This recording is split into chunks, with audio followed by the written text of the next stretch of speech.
আসসালামু আলাইকুম। প্রাথমিক গণিত চতুর্থ শ্রেণী, পৃষ্ঠা নাম্বার 47। নিজে করি এই অংশে প্রথমে দেখব আমরা এই 1 নম্বরের এমসিকিউগুলো, তারপরে 2 নম্বরের শূন্যস্থান পূরণ বা এরকম সংক্ষিপ্ত প্রশ্ন, এগুলো আমরা দেখব। এরপরে আমরা প্রথমে 1 নম্বরে বলেছে সঠিক উত্তরের পাশে টিক চিহ্ন দিই। আচ্ছা, এখন আমাদের দেখা যাচ্ছে যে ৯৭০০-কে ১০০ দ্বারা গুণ করলে কত হয়? আমরা জানি যে শেষের শূন্যগুলো সরিয়ে রাখলে গুণ করতে সুবিধা হয়। তাহলে 1 আর 97 গুণ করলে 97। 97 লিখে এই 2 শূন্য, এই 2 শূন্য, 4 শূন্য কোথায় আছে দেখো। 97 লিখে 4 শূন্য এখানে আছে। তার মানে এই 97 লিখে 4টা শূন্য হবে। ঘ নাম্বারে হবে আমাদের কি। আচ্ছা, আমাদের কিন্তু কষ্ট করে এই গুণটা যদি করতে যাই, প্রথমে শূন্য দ্বারা, তারপরে এই শূন্য দ্বারা, তারপরে আবার 1 দ্বারা, তারপরে সবগুলো যোগ করে, এটা করতে গেলে কিন্তু এইসব এমসিকিউ প্রশ্ন করতেই তোমার সময় শেষ হয়ে যাবে। লেখার অঙ্ক তোমার করতে সময় পাবে না। তাহলে এরকম মুখে মুখেই আমরা এইগুলো সমাধান করার চেষ্টা করব। যেটা দেখব যে মুখে মুখে হচ্ছে না, সেটা আমরা খাতায় রাফ করে ফেলব। এটা পরামর্শ, এতে করে তোমাদের ফলাফল কিন্তু আরও অনেক ভালো হবে। আচ্ছা, এখানে একটা জিনিস দেখো, 112-কে 12 দ্বারা গুণ করে যত হবে, শুধু একটা এখানে কিন্তু দেওয়া নেই। তাহলে এই দুটো গুণ করে আমাদের মুখে মুখে গুণ করা যাচ্ছে না। আমরা একটা একটু রাফ করে গুণ করে দেখি যে 1344 হয়। এই 3 কিন্তু এখানে হবে, জাস্ট এই জায়গায়, এই ফাঁকা জায়গায় 3 হবে। আচ্ছা, এরপরে এটা গ নাম্বারে তাহলে সঠিক উত্তর। এরপরে 3 নাম্বার, এই দুটা গুণ করব, করে আমাদের দেখা যাচ্ছে যে 3120 হয়। এটা করাই আছে। এখানে গুণ্যকে গুণক এবং গুণককে গুণ্য ধরা হলে গুণফল কত হবে? তাহলে অবশ্যই একই হবে। আমরা জানি গুণ এবং যোগের ক্ষেত্রে স্থান পরিবর্তন করলেও গুণফল বা যোগফল একই থাকে। মানে 3 আর 2 যোগ করলে 5, 2 আর 3 যোগ করলেও 5। গুণের ক্ষেত্রে 3 আর 2 গুণ করলে 6, 2 আর 3 যদি উল্টে দিই তাও কিন্তু 6 হবে। তার মানে একই ফলাফল হবে, এই 3120 এটাই হবে। আচ্ছা, আমরা এখানে দেখো যে প্রথমে 78 লিখে গুণ করলেও এটা একই হচ্ছে, প্রথমে 40 লিখে গুণ করলেও একই হচ্ছে। সুতরাং গ নাম্বার সঠিক উত্তর। এরপরে রিয়ার 99টি 100 টাকার নোট আছে। এরকম 100 টাকার নোট আছে 99টা। তার মানে কি 99 আর 100 গুণ, তাহলে তো আমাদের মোট টাকা কত হবে? এই দুটো শূন্য সরে রাখো, 1 আর 99 গুণ করলে 99 1-কে 99, আর এই দুটো শূন্য দিলে এই 9900 এটা হবে। সুতরাং 99 লেখার দুটো শূন্য কোথায় আছে? এই যেখানে আছে, এইটা হবে সঠিক অ্যান্সার।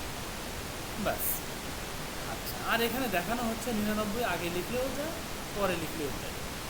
আচ্ছা, একই অ্যান্সার। যাই হোক, এটাই হবে সঠিক উত্তর। এরপরে এই গুণ আমরা এখানে 300 শূন্য দুটো সরে রাখবো, রেখে শুধু 3 দ্বারা যদি গুণ করি তাহলে কিন্তু 4296 হয়। আর পরে জাস্ট এই দুটো শূন্য বসাবো, তাহলেই কিন্তু আমাদের উত্তর হচ্ছে এটার সাথে মিলে যাচ্ছে। তাহলে ঘ নাম্বার হবে সঠিক।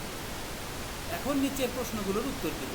গুণফল নির্ণয়ের সূত্র এটা আমরা সবাই জানি যে গুণফল সমান গুণ্য গুণন গুণক, এইটা। আচ্ছা, এরপরে এই দুটাকে গুণ মানে কি, 1 দ্বারা 65-কে গুণ করলে 56-কে গুণ করলে 56 লিখে এই যে দুটো শূন্য আর এই একটা শূন্য, এই 3টা শূন্য এখানে দিয়ে দেবে। সুতরাং এই 56,000 এটাই হলো উত্তর। এখন এখানে দেখো গুণ্য দেওয়া আছে, গুণক নাই, গুণফল দেওয়া আছে। তাহলে আমরা জানি গুণক বের করতে হবে। তাহলে গুণক সমান গুণফল ভাগ গুণ্য। এখন এই গুণফলকে গুণ্য দ্বারা ভাগ করি, 4 দ্বারা 48 দ্বারা 24-কে ভাগ করা যায় না। তার মানে 240-কেই ধরতে হবে। আমরা যদি 48 5 বার দিই মিলে যাবে, তাহলে এখানে হবে 5। সুতরাং এখানে অ্যান্সার হলো 5। এরপরে বলেছে একটা কলমের দাম 6 টাকা। তাহলে 2 ডজন মানে 12 12 24টার দাম কত? এই যে 1 ডজন কলম, এই হলো 1 ডজন কলম, এই 2 ডজন কলমের দাম তাহলে কত হবে? এখানে আমরা যদি 6 যোগ 6 যোগ 6 যোগ 6 এরকম করে 24টা 6 গুণ করি, তাহলেই কিন্তু উত্তর হয়ে যাবে। না, গুণ করি না, যোগ যদি করি, 24টা 6 যদি যোগ করি, তার চেয়ে সহজ হবে 24 আর 6 গুণ করা। তাহলে আমরা কি লিখব? আমরা লিখব যে আমরা জানি 1 ডজন সমান 12টি, অতএব 2 ডজন সমান 24টি। তার মানে একটা কলমের দাম 6 টাকা, অতএব 24টি কলমের দাম 6 আর 24 গুণ করলে 6 24 144। আচ্ছা, এটাই হলো উত্তর, ব্যাস। এরপরে গুণ্য এবং গুণক স্থান পরিবর্তন করলে গুণফলে কী কী পরিবর্তন হয়? আমরা জানি কোনোই পরিবর্তন হয় না, একটু আগেই আমরা শিখেছি। আচ্ছা, তাহলে এখানে আমরা উদাহরণ দিয়ে বোঝাতে পারি, অথবা এই উদাহরণ ছাড়া এখানে এইভাবে আমরা লিখতে পারি। তবে এখানে এবং যোগের এই কথাটা এবং যোগফল এই কথাটা না লিখলেও হয়, যেহেতু যোগের কথা এখানে নাই। আমরা যেহেতু দুটো একই, এই জন্য একই সাথে লিখি। আচ্ছা, অথবা এখানে যা আছে এটা লিখে দিলেও হবে, এরকম উদাহরণ দিয়ে দেখালেও হবে, এভাবে দেখানো ভালো। আচ্ছা, তাহলে আমরা এর পরের পৃষ্ঠাতে পরের ভিডিওতে দেখবো ইনশাল্লাহ। এখানে 47 পৃষ্ঠার যে নিচের অংশগুলো, এগুলো আমরা দেখবো। এই যে গুণ করি, এই সবগুলো আমরা সহজ পদ্ধতিতে গুণ দেখাবো ইনশাল্লাহ। ওয়া মা তাওফিক ইল্লা বিল্লাহ। আসসালামু আলাইকুম ওয়া রাহমাতুল্লাহ।